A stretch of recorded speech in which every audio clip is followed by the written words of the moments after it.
Welcome everyone to Wisdom Blogs. My name's Liza Collins, and today I'm joined again by the beautiful Madeleine Walker, animal intuitive, animal communicator and human empowerment coach.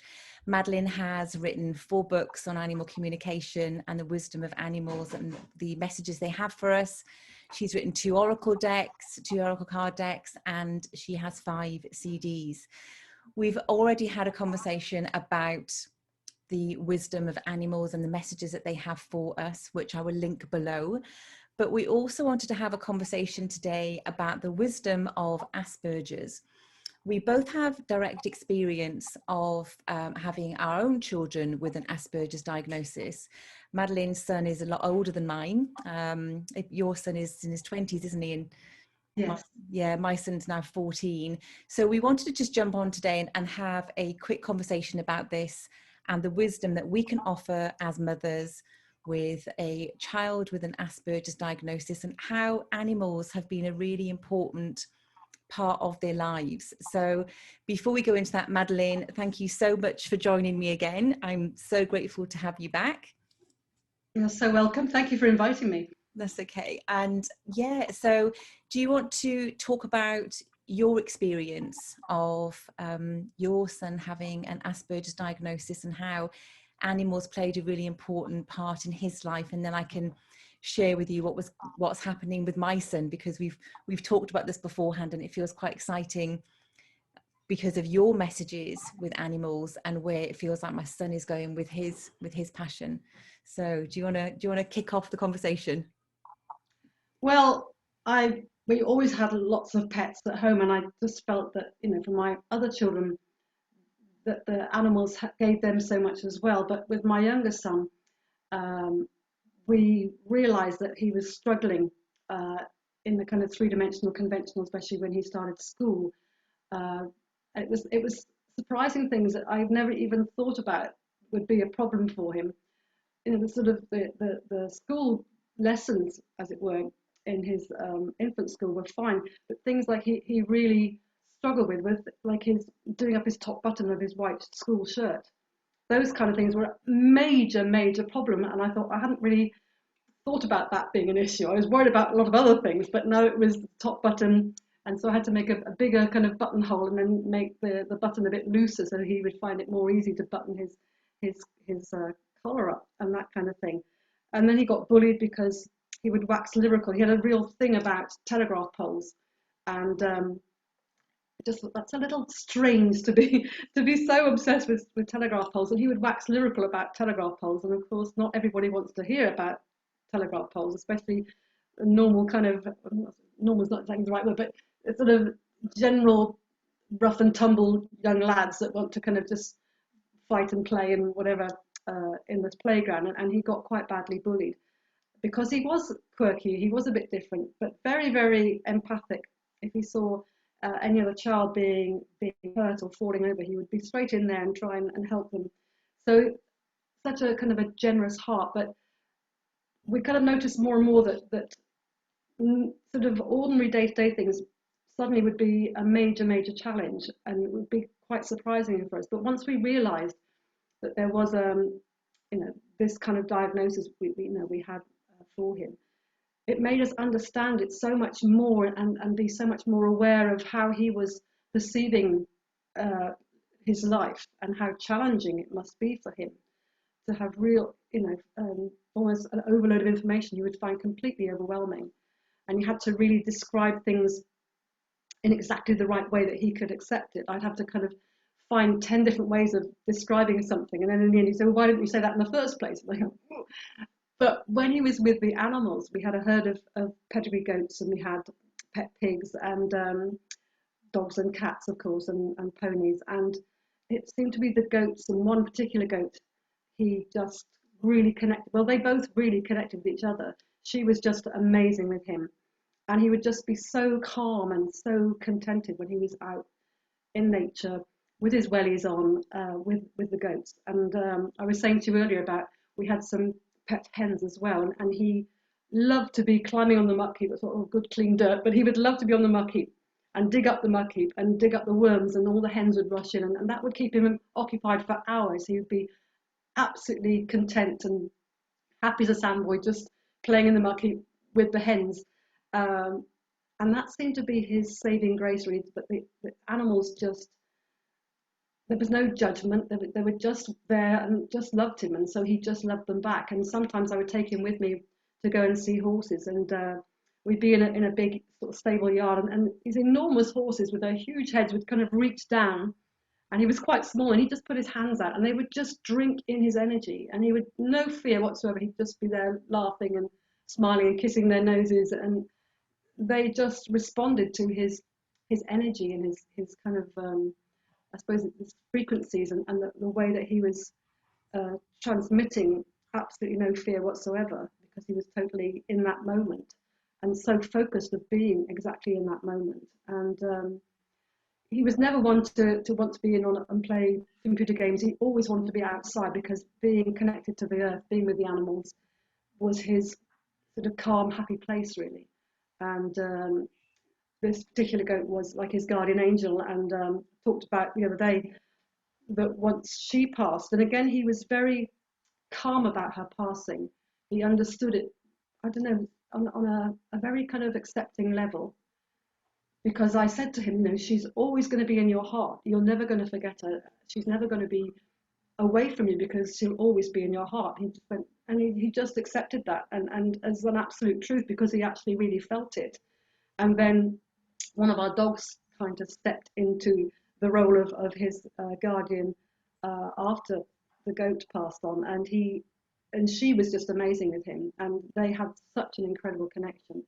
And one of the dogs I have now, another rescue dog, on the night we brought her back, she slept with my son, and they had that instant bond. And she's not a licky dog at all, but whenever he comes home to visit, she always kisses him, and I think, I'm feeding you every day, I'm walking you, I'm doing everything, and she never will give me a kiss, but she just adores my son, because they have that connection. And I'm sure it's to do with how the animals read their awareness, the kind of energy that they're emitting, if you like. They seem to absolutely know and can read frequencies so well, and therefore I think it's a beautiful kind of union of energies that are so symbiotic, and the animals seem to be able to bring that sense of calm to youngsters who have Aspergers or autistic on that spectrum, and they just seem to both respond in such a beautiful and loving way. And I just find it's just a thing of beauty to observe, really. Yeah, I completely agree. And what I noticed with my son, he always very, very sensitive when he was growing up. And again, if he saw any other child be bullied, he had this real sense of justice. And when he saw, injustice, it really, really would kind of, Yes. evoke these really strong feelings in him.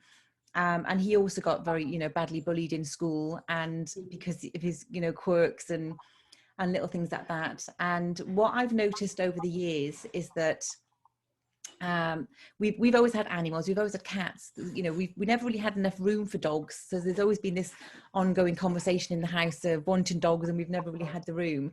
I'd love to have a farm full of animals, and just be out there in wellies all day long. That I would be so happy with that. And maybe one day.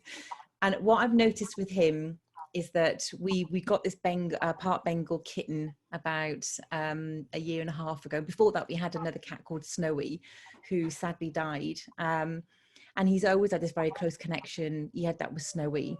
And then when we got this other new kitten, Bobby, it was around the time that Sam was getting his diagnosis, and he really wanted to cuddle him. And the kitten was a bit kind of, you could tell almost like he couldn't, his vibe was a bit jagged. It was a bit gnarly, because he was struggling in school, and there was just so much kind of chaos around just the whole situation at that time.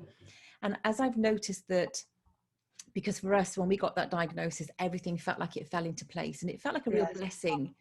Actually, I've never really been one into labels, but when we got that diagnosis, makes so much sense, doesn't it? The way that they struggled, you understand exactly why they were struggling. Yes, exactly. And it gave us a language to Yes. communicate with other people around us. So Mm. that felt really empowering. And what I've noticed now, as Sam's really settled, the cat follows him around, sleeps on his bed. And like I said the other day, when I go into the room late at night, it's like these two little teenagers, you know, just sat in the bed, hanging out. And it's just so beautiful to watch. And it's just been so lovely to see how Sam's energy has softened, and how the cats have responded to that. Mm. And I agree. I think there's something very beautiful, isn't it, about how children with Asperger's and autism, and I guess any human that feels very sensitive can feel so at ease with animals, because there's just no judgment there. There's no you know, there's no competition, there's no harshness. No. And what I'm really excited about, over the last 6 months, Sam's gone through a period of deciding what he wants to do, and he came downstairs one day and said, I want to be a marine biologist. And he's always been an amazing swimmer, and I'd say to you that the way that he swims in the water, and he just looks so at home being in water. And he loves whales, and he loves dolphins and sharks, and he just loves all sea life. And he's been doing a bit of studying around marine biology, and it feels so exciting to see this world opening up for him. Yes. And I want to talk a little bit about your work, because I know you've done a lot of work with whales, and I'm curious to find out a little bit more about their messages to humanity, because I'd like to share that, I think, with Sam, you know, because it's another aspect of what he's interested in. And it just feels like it'd be so, you know, like a nice rounded sense of the world that he's entering into, because he's, you know, he'd be very much open to understanding that aspect of animals and the animal communication and the energy that they have. So can you talk a little bit about that? Well, you know, we'd said before that dolphins are all about joy, and it's very hard to be with dolphins and be miserable. And I took my son twice to swim with dolphins, and I felt that it was such a beautiful thing for him to do, to be in the ocean and to have all these dolphins that, again, just loved his energy. They just wanted to interact with him. It was like he was a magnet, and I could see him, you know, underwater with his snorkel, and, you know, try not to let the sea water in, because he was just laughing and smiling so much with his snorkel. But they are all about joy, and their sounds when they, you know, when they're clicking and squeaking, that really affects the body as well. And so I felt that he received so much. But again, that they are, it's almost like they do like a kind of a sonar scan of us to check our physical well-being, but also our emotional well-being and our general auric energy. And you know, you could hear them like looking at him, or see them looking at him, but hear them sending out their sonar, and so they're, again, scanning and checking. And if anyone was out of imbalance, out of balance rather, they would send sort of click frequencies and squeaks, and you could feel. I mean, I felt that myself. I felt them really realigning me and balancing my chakras, but I could see that they were doing that for my son. Similarly with the whales, especially sperm whales, they have these click streams, and again, they are sounding out our body's frequencies, and that's quite amazing, to be in the ocean with sperm whales beneath you, and they're sending up these clouds of bubbles that you're completely immersed in, which is incredible. But you feel the clicks coming through all your body, and it's quite extraordinary. And they're the biggest toothed creature on the planet, and they have these amazing brains, and they've been on the planet millions and millions and millions of years longer than we have, and that they can use their sound to stun and to kill the giant squid that they hunt.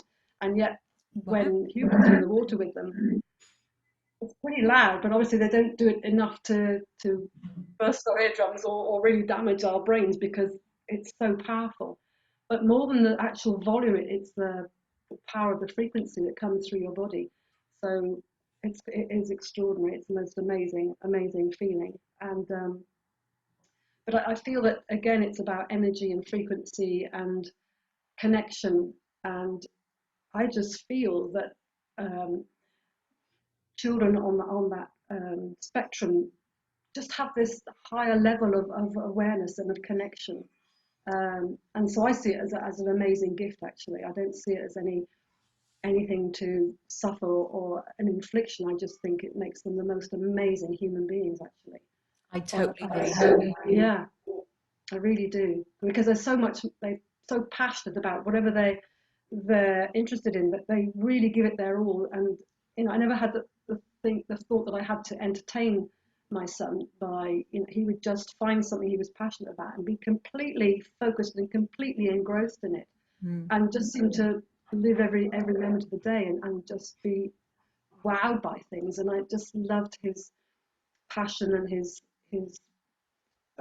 just awe of life, of nature, of animals, of all that kind of thing, that was more on the sort of the natural, a physical thing, rather than a computer game or something like that. He was just wanting to get his hands on things in soil.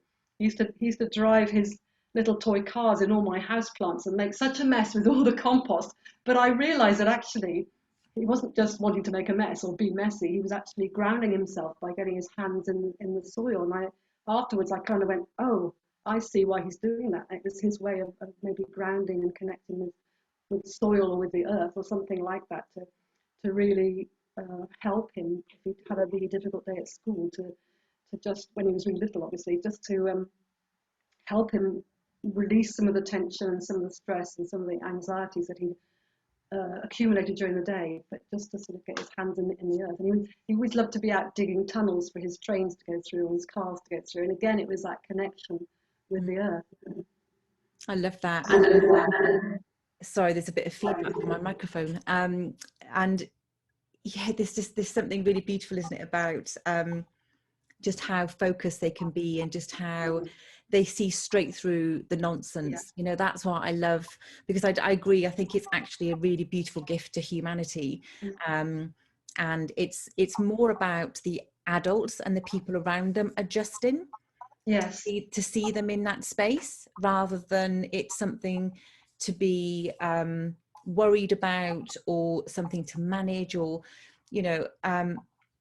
and of course for some children there are some behaviors that go with that. But for me and my husband, I think when we started to understand and actually allow him to be who he is, which we always held that space for him, we only ever came into conflict when we went into the mainstream system. So Absolutely. At home, we always had this beautiful space for him to be completely who he is. And his thing when he was growing up was Lego and dinosaurs, and he'd line up the dinosaurs, and he'd have from the biggest one to the smallest one in the room, or his cars. And for us, it was never a big deal. It seemed to be more of a problem for the people outside of his immediate circle. And the more he was exposed to that, the more we then saw the problems. And now we've taken him out of that completely.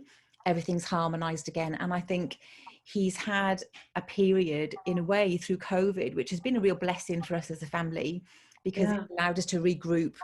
And he's found his passion through that, because he's been able to really just have that sense of calm and get to that place of boredom. Because I feel there's something as well, isn't it, these days, that parents don't want to allow their children to get bored. I mean, I was growing up, I got bored all the time, and then creativity came from that boredom.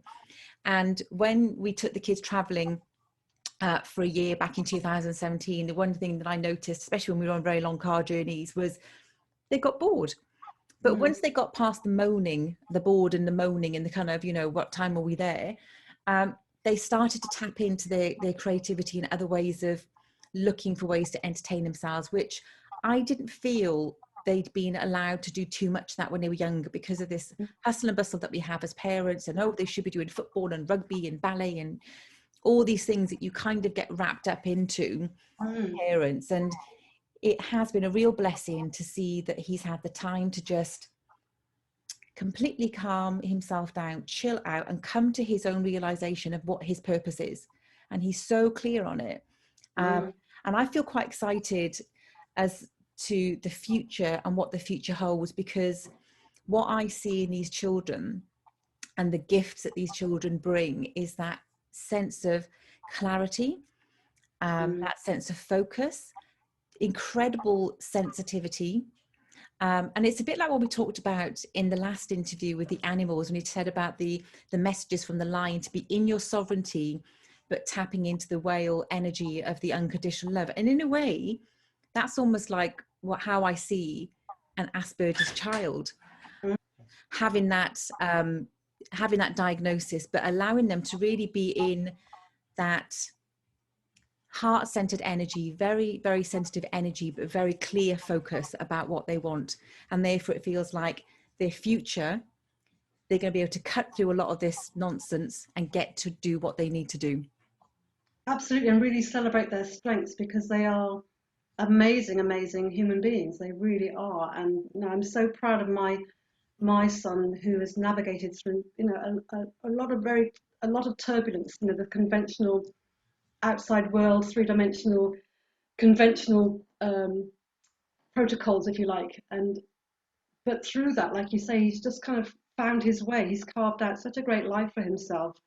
He's so fulfilled, and he's got a great job, got a lovely partner, bought a house together, and I just feel he's got a degree, he's got an engineering degree, and I just feel, from all the struggles of the top button and all the bullying and everything else that he had to go through to reach this part of his life now, I just feel is immense, really. And I just think you are so incredible to find your way and be so passionate, and be so so focused on life, and following his path, and being, as you say, absolutely committed to that path.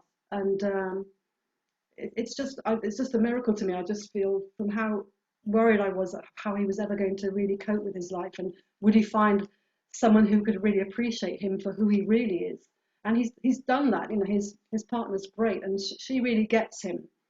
He can be really pedantic, and a bit sort of Tourette'sy with some of the things he comes out with, but he's underneath that, she sees who he really is, this wonderful, sensitive, empathic person who's passionate about life. And I'm just so thrilled for him that he's with somebody who really loves him for who and what he is, because he is an amazing being. And I'm probably biased, but I am incredibly proud of him. That's amazing. It's really, really inspiring to hear that. And also, for my son, who's 10 years behind your son, it's really inspiring for me as a mum to know that that's what the future can look like, because Yeah, you hear all these horror stories when you get the diagnosis and you worry about what their future's going to look like. So it's really, yes. really helping me to hear how your son has blossomed and thrived and Mm. grown, and is able to find that relationship where he's completely, acknowledged for who he is and loved and appreciated, which is what we all hope for, really, isn't it? So Absolutely. that's lovely. Yeah. That's beautiful. So is this, just to wrap things up, thank you for sharing so openly, because obviously this is very personal to both of us, so very dear to Mm. our hearts, but we Yes, feel it was absolutely. important to speak about it. If there's one thing that you would like to share from your experience of Asperger's, what would that one piece of wisdom be that you would share with other parents?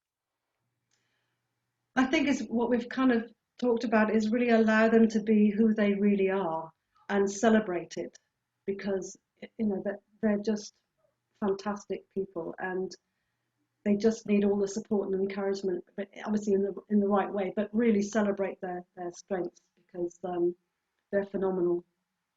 Yeah. Oh, thank you so much. And thank you so much for coming back and speaking with me again on Wisdom Blogs. And if you like what we spoke about today, please give us a thumbs up and share with other parents who would find this really useful. It helps to grow the channel. It helps to get our messages out there. So thank you, Madeleine, for joining me again today. And thank you all for watching, and take care and stay safe. Thank you. Thank you.